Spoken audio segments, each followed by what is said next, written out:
Que vamos al libro de Jueces capítulo 6, Jueces capítulo 6, comenzando con el versículo 1. Jueces capítulo 6, versos desde el 1 en adelante. Esta palabra trae un mensaje para los que son de la casa y para aquellos que están viniendo por primera vez o que ya han venido varias veces, pero todavía están en el proceso de decidir si son parte o no de una familia, de esta familia donde Dios se está plantando. Jueces capítulo 6, versos 1 en adelante. Leo la Reina Valera del 60. Dice la palabra: los hijos de Israel hicieron lo malo ante los ojos de Jehová, y Jehová los entregó en mano de Madián por 7 años. Y la mano de Madián prevaleció contra Israel, y los hijos de Israel, por causa de los madianitas, se hicieron cuevas en los montes y cavernas y lugares fortificados. Pues sucedía que cuando Israel había sembrado, subían los madianitas y amalecitas y los hijos del oriente contra ellos, y subían y los atacaban, y acampando contra ellos destruían los frutos de la tierra hasta llegar a Gaza, y no dejaban que comer en Israel ni ovejas, ni bueyes, ni asnos, porque subían ellos y sus ganados, y venían con sus tiendas en grande multitud, como langostas. Ellos y sus camellos eran innumerables. Así venían a la tierra para devastarla. De este modo empobrecía a Israel en gran manera por causa de Madián, y los hijos de Israel clamaban a Jehová. Y cuando los hijos de Israel clamaron a Jehová a causa de los madianitas, Jehová envió a los hijos de Israel un varón profeta, el cual les dijo: así ha dicho Jehová, Dios de Israel: yo os hice salir de Egipto y os saqué de la casa de servidumbre. Os libré de mano de los egipcios y de mano de todos los que os afligieron, a los cuales eché de delante de vosotros, y os di su tierra. Y os dije: yo soy Jehová vuestro Dios. No temáis a los dioses de los amorreos, en cuya tierra habitáis. Pero no habéis obedecido a mi voz. Y vino el ángel de Jehová y se sentó debajo de la encina que está en Ofra, la cual era de Joás Abieserita, y su hijo Gedeón estaba sacudiendo el trigo en el lagar para esconderlo de los madianitas. Y el ángel de Jehová se le apareció y le dijo: Jehová está contigo, varón esforzado y valiente. Si vas a recordar el mensaje de esta hora de alguna forma, que sea solo por ese título: el Señor está contigo. Padre, nosotros no podemos entender tu palabra a menos que tu Espíritu Santo nos muestre, nos revele. Revélanos en el nombre de Jesús. Amén, Señor. Hace poco estuvimos en la India llevando a cabo un proyecto de asistencia misionera. Fuimos como misioneros, no solamente para llevar medicamentos, llevamos médicos, dentistas y por supuesto llevamos la palabra. Lo que más nos impactó de este viaje es el océano inmenso de gente que no conoce de Dios, que no conoce a Jesús. La cantidad de gente que vive literalmente en esclavitud hoy día, en el tiempo en que nosotros vivimos. Estamos hablando de una nación con casi 1.3 millones de habitantes, 1.3 billones de habitantes, más de 1.300 millones de seres humanos viviendo en una nación donde cuando llevas el evangelio encuentras un problema muy serio.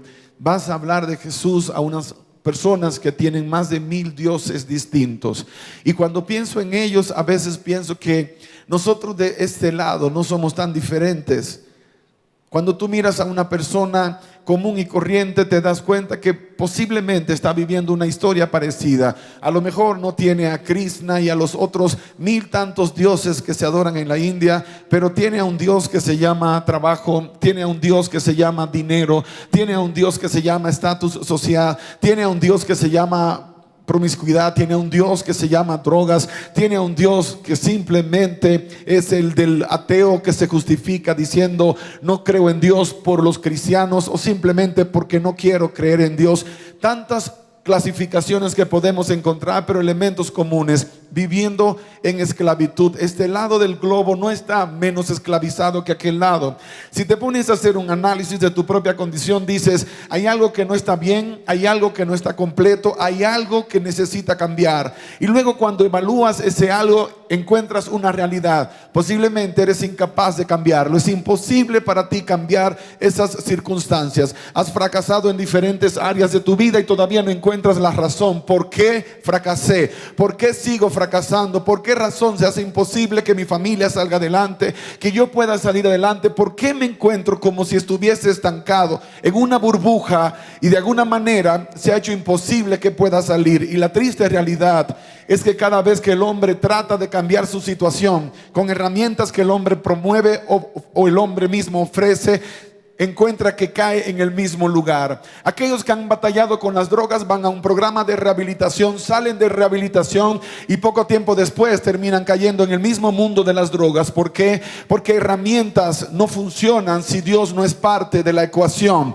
Lo que el hombre puede ofrecer es una asistencia, pero si Dios no está, entonces el cambio no es permanente. Tienes un problema con tu matrimonio, vas a consejería y la consejería ayuda, pero si Dios no es parte de, entonces no vas a llegar a ningún lugar. Es imposible que lo hagas. Hace tiempo me tocó asistir a un caso de una chica que quería platicar conmigo y le dije a la hermana que me mencionó que viniera con ella, y ambas llegaron a la oficina. Y recuerdo que la muchacha decía, estoy cansada de mi matrimonio, no quiero más nada con mi esposo, quiero dejar a este hombre, estoy harta de él, no lo soporto. Y yo le hice preguntas como, ¿y qué es lo que hace que no soportes a este hombre? Es demasiado aburrido, todo el tiempo la misma rutina, siempre lo mismo. Yo quiero algo diferente y por eso me he metido en problemas. Ando con otro hombre que no es mi esposo y la verdad que creo que mi vida sería mejor con ese hombre. Y yo le pregunté, a ver, cuénteme un poco de ese hombre. Y me comenzó a contar, me dijo, bueno, es un buen hombre, lo han deportado 3 veces por algunos crímenes que ha cometido, pero realmente en el corazón yo creo en él, es un buen hombre. Y yo le hice la otra pregunta, ¿y a su esposo cuántas veces lo han deportado por criminal? Oh, nunca. ¿Cuántas veces ha estado en la cárcel? Nunca. ¿Cuántas veces ha andado con otras mujeres? Que yo sepa, nunca. Perdóneme, señora, pero usted es una tonta. Y perdóneme que la hiera de esa manera, pero no he conocido a una mujer que sea más tonta que usted.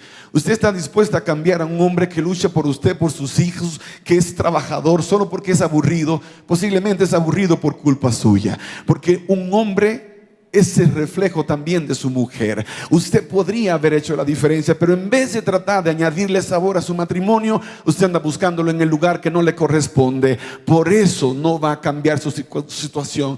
La única forma que puede hacer es que usted se atreva a reconocer que el problema no es su esposo, aunque sea aburrido. Hay un montón de gente aburrida. El problema es usted, que sabe que su esposo es aburrido y no le hace nada para alegrarle la vida. Ahora, yo le hago una invitación. Denle una oportunidad a Dios en su vida y le garantizo que Él va a cambiar todo alrededor. Y aquella muchacha me dijo, lo voy a intentar. Después de un buen rato lo voy a intentar. Hace poco me enteré que decidió divorciarse, y cuando la amiga me contó, me dijo, ¿será que hablarías con ella otra vez? Y le dije, no tengo nada que hablar ya, porque hace meses le dijimos que ella buscara a Dios y nunca lo hizo. Por eso fracasó. No fue porque su esposo dejó de ser aburrido, es porque un matrimonio donde Dios no es el centro está condenado a fracasar. La única garantía de que tu matrimonio, de que tu familia salga adelante, es si le das a Cristo Jesús el lugar que le corresponde. Si Jesús es parte de la ecuación, entonces se cumple la palabra: somos más que vencedores en Cristo Jesús. Lo vamos a lograr como familia, lo vas a lograr como individuo, lo vas a lograr como ser humano, porque Dios es parte de la ecuación. Pero aquí viene el problema. El problema es que a veces pensamos que Dios es parte de la ecuación porque creemos en Dios. ¿Cuánta gente tú conoces que dice, bueno, yo creo en Dios? Eso no hace ninguna diferencia. No sé si sabías que el diablo cree en Dios también, porque creer en Dios para el diablo es fácil, porque lo conoce, existe, él sabe que es real. Y ese es el problema nuestro, que decimos yo creo en Dios, pero no tenemos una experiencia con Dios, no tenemos una relación con Dios, y por eso las circunstancias no cambian. Y no estoy hablando de que nadie aquí tiene una relación con Dios, estoy hablando en sentido general. La humanidad humanidad en su crisis, en su tragedia, vive de mal en peor porque no le ha concedido a Dios el lugar que le corresponde. En la India tienen un montón de alternativas, acá también, en nuestros países también. Cada persona que encontramos tiene una historia posiblemente distinta. Ahora, Dios buscará la manera de entrar y cambiar su situación, sacándolos de esclavitud. Y aquí está el problema. ¿Por qué el pueblo de Israel seguía de mal en peor? Porque nunca reconoció que Dios realmente los sacó de esclavitud. Eran esclavos. Hasta que tú no reconoces que tienes un problema, no hay esperanza de que cambie. No se puede cambiar lo que no se reconoce que se necesita. Oh, estoy enfermo, pero no reconozco que estoy enfermo. Entonces no hay médico que me puede ayudar. Tengo un problema en mi matrimonio, pero no lo reconozco. No hay consejería que me puede cambiar. Tengo una situación interna, emocional, tengo un problema, un conflicto grande conmigo mismo, pero no lo reconozco, así que tampoco va a cambiar mi situación. No puede cambiar a menos que reconozco que tengo un problema. Ahora, aquí está el detalle. Voy a hablar desde la perspectiva del que fue enviado para cambiar las circunstancias. Dentro de la crisis que vivía la humanidad en aquel entonces, Dios escoge a un muchacho llamado Gedeón y le manda un mensaje, y le da una palabra. Le dice: guerrero valiente, el Señor está contigo. Y esa palabra retumba a lo largo de todo lo que es la historia de la humanidad. Dios estaba dando una palabra profética a alguien que ni era guerrero ni era valiente. El hecho de que estaba escondido, trillando, dice que tenía terror por los enemigos. El otro elemento es que nunca había ido a ninguna batalla. Como le dices guerrero valiente a alguien que nunca fue a la batalla? Lo que Dios estaba declarando para la vida de Gedeón era el propósito que Dios tenía para con él. Dios no te ve como los demás te ven, sino como lo que Él decidió que tú serás si te atreves a seguir el propósito que Dios tiene para tu vida. Porque tampoco te va a obligar, aunque va a insistir, aunque te la va a poner complicada, aunque si corres por acá Dios te va a intentar atrapar, nunca te va a obligar. Él necesita que tu voluntad participe, que tomes una decisión. Y ahí está el problema grande. Dios dice: yo sé los pensamientos que tengo para contigo, son pensamientos de bien, no pensamientos de mal, y te voy a dar un fin maravilloso, un propósito glorioso. Pero ¿de qué sirve si yo no estoy dispuesto a creerle a Dios?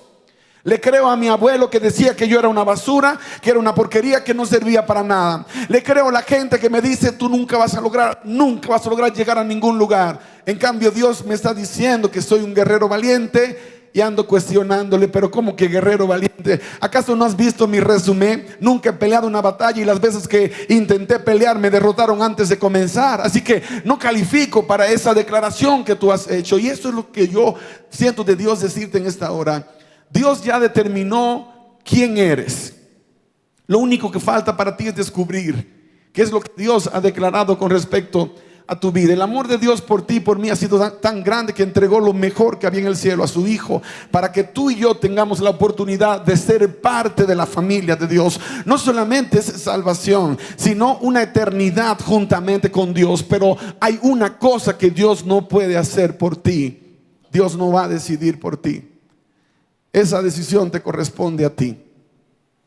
Y debes llegar a entender que no eres una persona común y corriente, porque Dios no anda buscando gente común y corriente. Dios anda buscando gente especial, gente que realmente tiene valor, gente que realmente entiende que Dios no creó basura o porquería, porque el que se considera una basura y una porquería nunca le dará a Dios una oportunidad. Dios buscará mil maneras de mostrarle su amor, su bondad, su misericordia, y esta persona encontrará mil razones para decir: no, te equivocaste de persona, yo soy una basura, soy una porquería, me lo dijeron en la escuela, me lo dijeron en el trabajo, en mi casa me lo repiten constantemente. Cuando tu mentalidad es esa, Dios no puede hacer mucho para cambiar tu situación. Porque lo primero que tienes que hacer es rechazar lo que el diablo dijo. Lo primero que tenemos que hacer es rechazar toda palabra que el diablo declaró sobre nosotros, anular toda palabra de derrota y entender que el único que tiene la autoridad para declarar algo sobre nosotros es nuestro papá, el Dios Todopoderoso. Y como Dios lo dijo, yo lo creo. Y como lo creo, entonces me voy a poner a trabajar al respecto.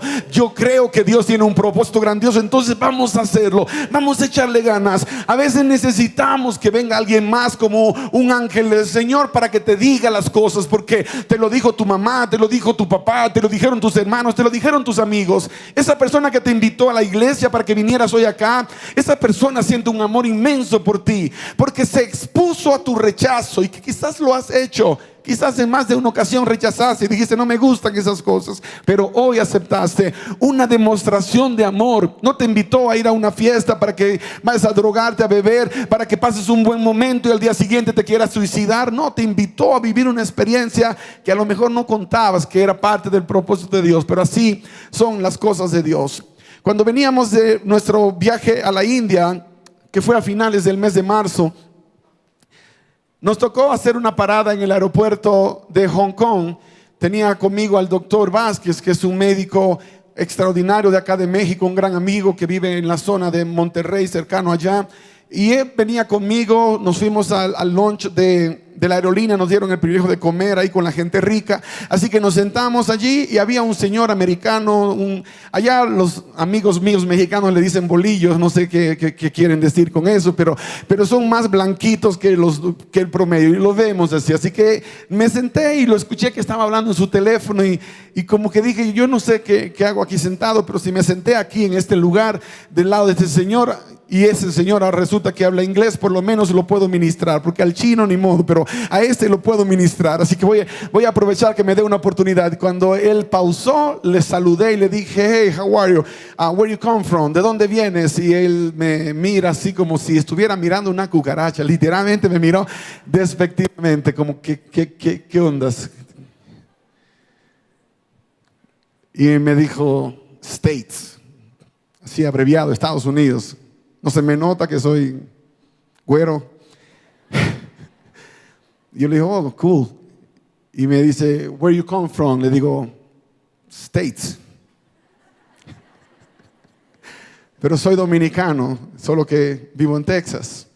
Y le pregunto yo, ¿qué haces? ¿A qué te dedicas? Y me mira, me dice, business, negocios. Y me dice, and what about you? Le digo, business. Claro, él está en los negocios de este mundo, yo estoy en los negocios de mi padre. Así que estamos en campos distintos, pero estamos en el mundo de los negocios. El mío es espiritual, el de él es otra onda.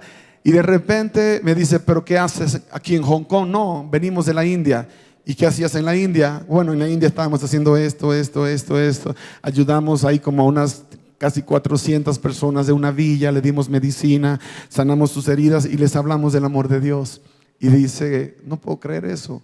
¿Cómo que no? Sí, no puedo creer. Yo siempre leí en revistas y vi documentales de gente como tú, pero nunca conocí a alguien así, me dijo.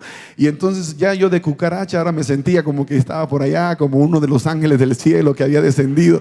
Me sentía súper especial porque el hombre estaba admirado, maravillado. Dijo, pero ¿por qué hacen eso? Y le dije, por una sola razón, por gratitud. Dios nos dio y ¿por qué no hacer lo mismo nosotros con otras personas? Entonces le conté del doctor que andaba conmigo y otros médicos, cómo sacaban su tiempo y se iban con nosotros a hacer esa obra.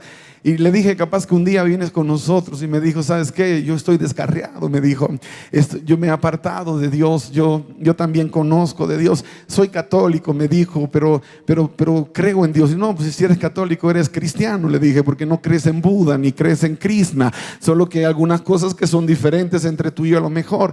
La cuestión es que después de ministrar al hombre y le hablamos de lo que Dios cree que es el propósito para tu vida, que él no estaba en Hong Kong por accidente, tenía un tiempo que iba a Vietnam a menudo. Al final el hombre terminó ofreciéndonos su casa en Vietnam y en Hong Kong para que cuando vayamos para allá que no paguemos hoteles, sino que vayamos a su casa. Y ya entonces terminamos teniendo un socio en el ministerio. Ahora tenemos un socio en el ministerio, ahora sabemos que tenemos un amigo adicional. Pero lo que más me impactó fue que al final el doctor me dice, pastor, ¿será que vamos una milla extra y le pedimos que nos deje orar por él aquí en el salón? Un montón de gente muy creída en ese lugar. Así que a pesar de toda la gente, nos olvidamos de todo el mundo. Le pedimos permiso, nos da permiso que oremos por ti. Y comenzamos a orar para que el Señor pudiera restaurar la vida de este hombre. Y cuando terminamos de orar, con lágrimas en sus ojos, me dijo, no se vayan, por favor, no se vayan. Quiero hacerles un regalo. Y tú sabes, la humanidad, yo dije, oh Señor, gracias. Seguro que me va a dar $1 millón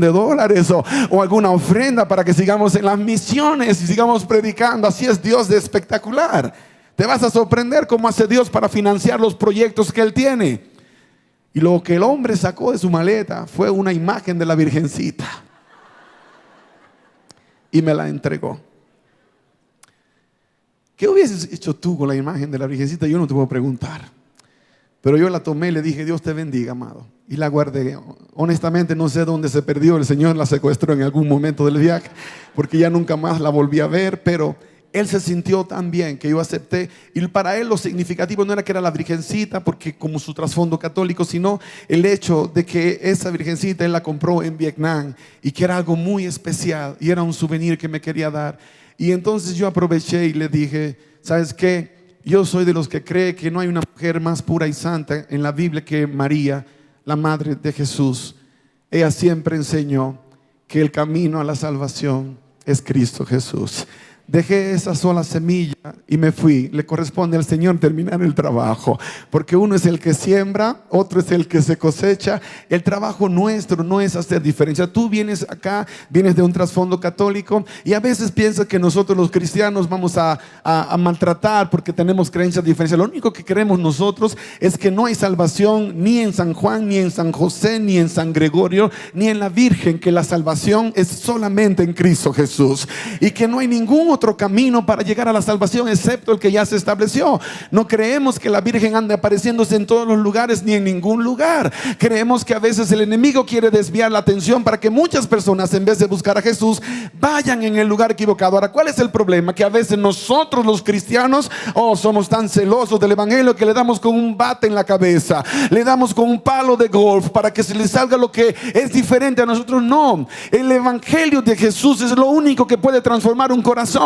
Por eso a quien debemos presentar es al Señor Jesús y no a nosotros mismos. Ahora, ese es el problema, que no entendemos la condición de la gente que nos rodea. La mayoría de la gente que tú conoces vive en una condición pasiva, en una condición donde no hay mucho cambio, donde no hay mucha actividad. Prefieren vivir en esa condición y lo hacen en todos los aspectos. Algunos expertos nos clasifican a todos entre pasivos, a los que son realizadores y los que son triunfadores. He escuchado eso antes, pero cuando hablamos en el campo espiritual, el pueblo de Israel estaba contenta con su condición. Salieron de ser esclavos y ahora preferían ser esclavos de otras personas. Dios les había ofrecido una vida de libertad, pero ellos preferían una vida de esclavitud. No querían hacer lo que Dios les había dicho. El mayor problema de la gente es que no sabe qué hacer, es que no lo quiere hacer. No lo quiere hacer. Y cuando tú como miembro de iglesia no vas y le anuncias la palabra de Dios, mucho menos harán nada con su vida. No habrá cambios porque el ángel del Señor que Dios escogió, que eres tú, no está dispuesto a ir y llevar el evangelio. Imagínate si cada miembro de la familia le habla cada semana a una persona del propósito de Dios, del plan de Dios, del llamado que Dios tiene para cada persona. ¿Cuántos cientos y miles se van a convertir cada semana? ¿Cuántos cientos y miles van a encontrar la salvación? El problema es que también tenemos miedo y andamos como los israelitas en cuevas, como si fuésemos cavernícolas, como si fuimos creados para andar escondiéndonos. Miedo, todos tenemos miedo, pero valientes son aquellos que a pesar del miedo avanzan. No dejan que el miedo los derrote. No dejan que los derrote. Cuando conoces a una persona pasiva, te vas a dar cuenta que estás hablando con un pasivo por características como estas. Es una persona que se levanta todos los días. Si llovió o no llovió, no importa. Si hubo trabajo o no hubo trabajo, está bien. Esa persona cumple con lo básico, con el requisito básico de la vida, por lo menos traer pan a la casa, comer unas tortillas si es necesario. Claro, aquí en México sí es necesario. Así que esa persona va a cumplir con el requisito básico de ser quizás el proveedor o de ser la que cuida a la familia. No va a cambiar nada por 20 años.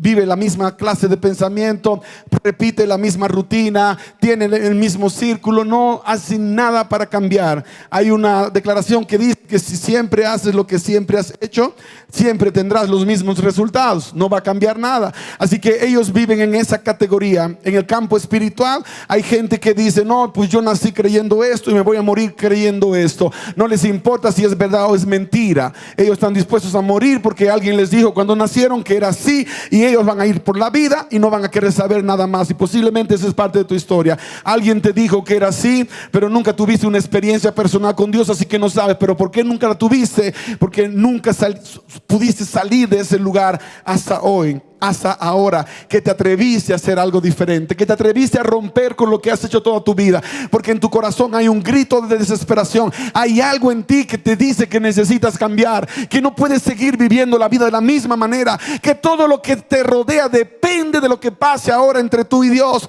Y eso sucede porque alguien fue y te dijo, alguien tuvo el valor de llevarte la palabra, algún Gedeón que aceptó la palabra de Dios y se convirtió en guerrero valiente, fue y te lo anunció, y ahora te está contagiando con el mismo espíritu y está cambiando tu estatus de ser un simple pasivo a llegar a convertirte en ese guerrero y esa guerrera valiente que Dios siempre visualizó para ti, la visión de Dios para tu vida. Finalmente, ahí está el otro grupo de seres humanos que son los realizadores, la gente que aparentemente triunfó porque ellos fueron a la universidad, sacaron una carrera, comenzaron una pequeña empresa y les fue bien y se han mantenido allí. Son realizadores porque realizan cosas, se proponen metas y las alcanzan. Pero el problema de este grupo de seres humanos es que una vez alcanzaron esas metas, se quedaron allí. No quieren hacer nada más. Ya están conformes, se conformaron. Aquella muchacha que me habló de su marido que era aburrido, que siempre hacía lo mismo, él no era un pasivo en el sentido completo. Él era más que una mezcla de un pasivo con un realizador, porque el hombre buscó la manera de encontrar una carrera, ser exitoso aparentemente en lo que estaba haciendo, pero se estancó, se quedó allí. Y conoces a un montón de gente que aparentemente alcanzó el éxito, pero tienen un gran vacío existencial. ¿Por qué? Porque hay más y no han ido detrás. No es que seas un ambicioso que quiero ganar el mundo entero, no, sino que no te conformes con el solo aspecto de tener una carrera, de que tengo estabilidad financiera. Eso no es suficiente. Si Dios no es parte de la ecuación, jamás pasarás a la siguiente dimensión. Si Dios no tiene el lugar que le corresponde, si no vives una vida de comunión con Dios genuina, real, no con la religión sino con Dios, entonces vas a vivir la vida en uno o en el otro. Entonces viene el caso del mismo Gedeón, que era un realizador a pesar de todo. Fue el muchacho que se atrevió a salir de la cueva, iba, buscaba la comida, trabajaba aunque fuera a escondidas la cosecha y llevaba para que su familia comiera, para que sus seres queridos tuvieran algo. Pero a él Dios lo tomó y le presentó un propósito superior, un propósito mayor. Le dijo: yo quiero que seas un triunfador. Un triunfador es uno que es más que un vencedor, y para ser más que vencedor tú necesitas a Cristo en tu vida. Jamás encontrarás a una persona que no tiene a Cristo y que realmente califique para esta descripción en el sentido pleno, porque aunque han triunfado en algunas áreas de su vida, son un total fracaso en las otras áreas de su vida. Y si quieres comenzar a analizar nombres de la farándula, te vas a dar cuenta que es la realidad. Pero ve al círculo más cercano tuyo y te vas a dar cuenta que es la misma historia. Yo recuerdo cuando era un muchacho en la iglesia, yo tenía 17, 18 años, y había un chico de la comunidad que era el muchacho que las muchachas miraban. Literalmente en mi país tenías que tener una motocicleta por lo menos para que una chica te aceptara salir a comer una hamburguesa.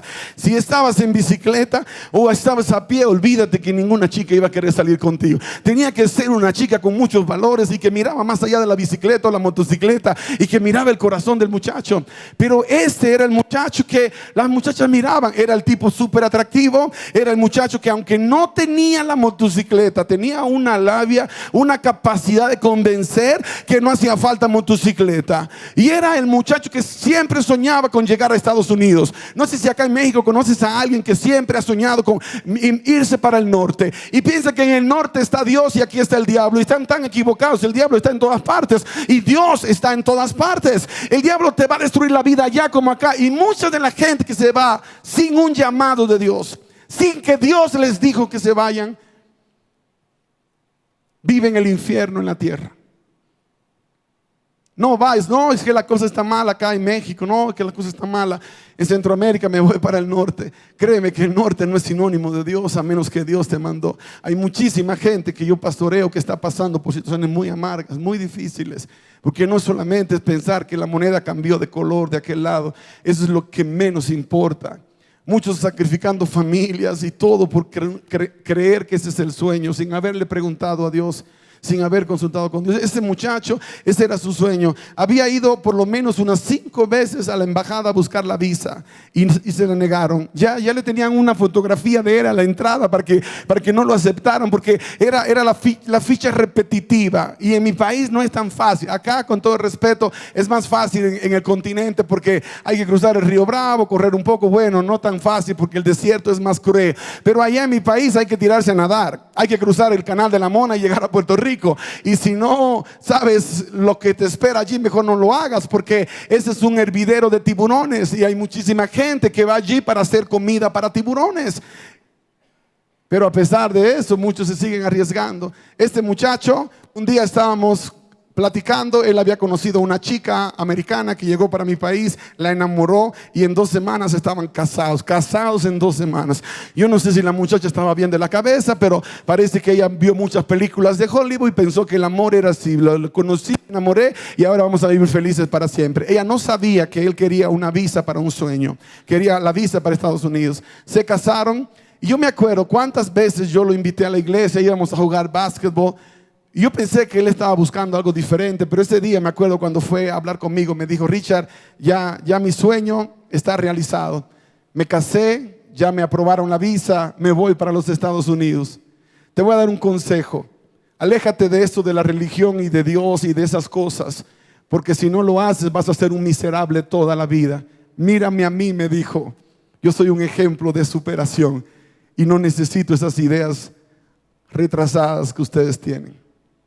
Yo me sentí por un rato aplastado, porque quien te dice no vas a ser un miserable toda la vida está implicando que ya eres un miserable en este momento. Y por un rato el diablo me quiso trabajar miserable, pero el Señor rápido me dijo: tú no eres un miserable, todo lo contrario. En el momento que tú me entregaste tu vida, cambiaste de categoría, de ser categoría cucaracha, ahora eres categoría hijo de Dios. Así que no le prestes atención a lo que Él está diciendo. Y yo con mucho cariño le dije: mira, te deseo lo mejor, que te vaya bien, pero una cosa te voy a decir, yo no soy miserable, al contrario, mi vida es plena porque tengo a Cristo Jesús. Nos despedimos. Él se fue a los Estados Unidos y por esas cosas de la vida, Dios tiene un sentido del humor tan tremendo, tan raro. Yo quería venir a Estados Unidos, quería ir a Estados Unidos, por mucho tiempo quise hacerlo. Mi papá vivió allá, mi mamá, pero yo nunca había visitado. Y ahora decía: Señor, pero ¿por qué gente como él prospera, se van? Y yo que siempre he querido y no me has dado chance de ir. Pues dicho y hecho, 9 meses después me ofrecieron un trabajo para irme a los Estados Unidos sin tener que casarme con ninguna güera, sin tener que andar haciendo trampa por ningún lugar. Podía ir para los Estados Unidos a trabajar. Y de repente me llegó la visa y llegué. Y después de estar allí un día pasé frente a un restaurante de esos McDonald's. Y cuando pasé encontré a una persona en el restaurante que yo conocía. Era un chico de mi comunidad.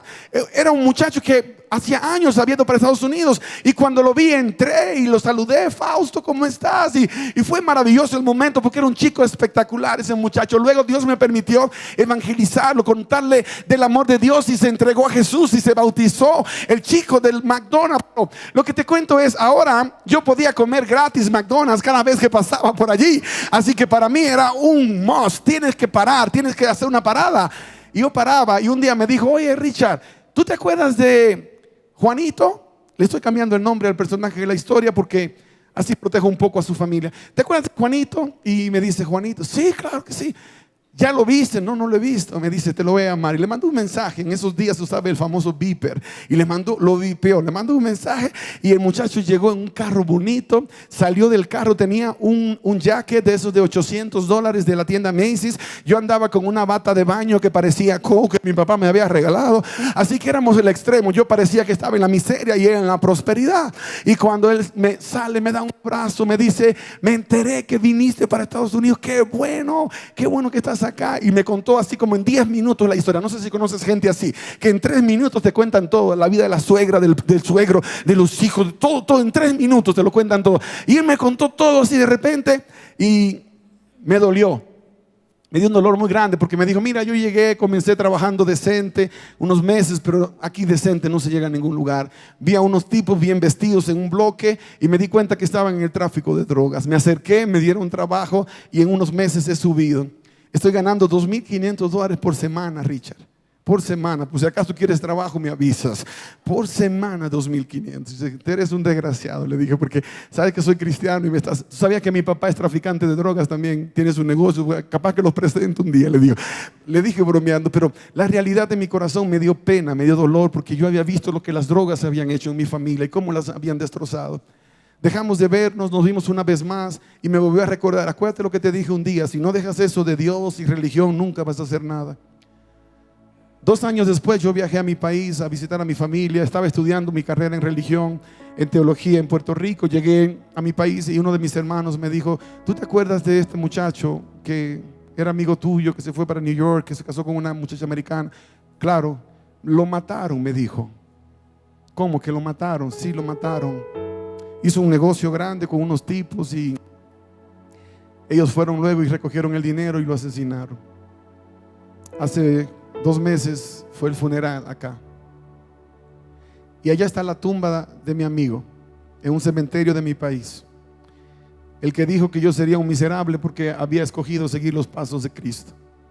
Y aquí estoy yo predicando la palabra para ustedes en México y llevando la palabra de país en país, porque escogí a Cristo Jesús, porque escogí a aquel que es el camino, la verdad y la vida.